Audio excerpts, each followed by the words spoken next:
And who would control or adjudicate on the messaging going out from either side? Because if it's publicly funded, you don't want misinformation spread with these public funds. And on the yes side, you could have people saying that there's nothing to this, it's just a matter of constitutional recognition, or it's going to fix every problem in the world. On the no side, you've got people saying this is going to be racially divide the nation and deliver some sort of apartheid in Australia. How do you get someone to sort of make sure that public funds are spent on reasonable arguments?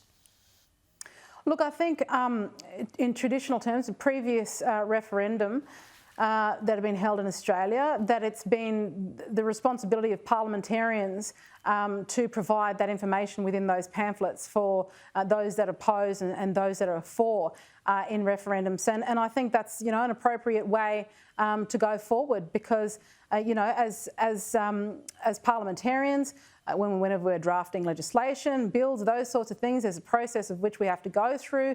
There's oversight in terms of what we're drafting to ensure that everything's above board, it's appropriate information. So I don't see why that wouldn't be the case here. Now, when it comes to the Yes campaign, I think it's almost been absent. It's just been AWOL. I'm not aware of a Yes campaign. It hasn't crossed my path. And as for Anthony Albanese and Linda Burney, I just think there's been no leadership in terms of trying to explain to the public what a voice would do, what it would look like, and why they should get behind it. They've just gone for the vibe of the thing. You're the leading advocate, I would say, on the no side, and certainly one of the prominent figures. You're seeing the polling creep back from almost 2/3 support for the Indigenous voice to just barely over half now. Why do you think that is happening? Well, because I think the Prime Minister has failed to provide the detail that Australians are asking for.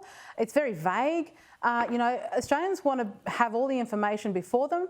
They want to know exactly what it is that they're voting on. At this stage, that's not really clear for them. I mean, it's about as clear as mud. And in terms of the argument that, I'm certainly putting forward on the no side, is outlining the facts, basically, from the information that we've been given, and the information changes from week to week.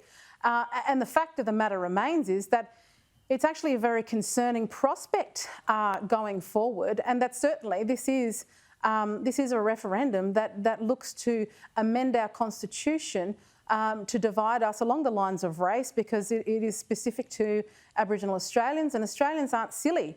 They don't want to be, I guess, divided along the lines of race, and they don't view all Aboriginal people as in need of special measures, because there are those of us who are clearly leading successful lives. Absolutely.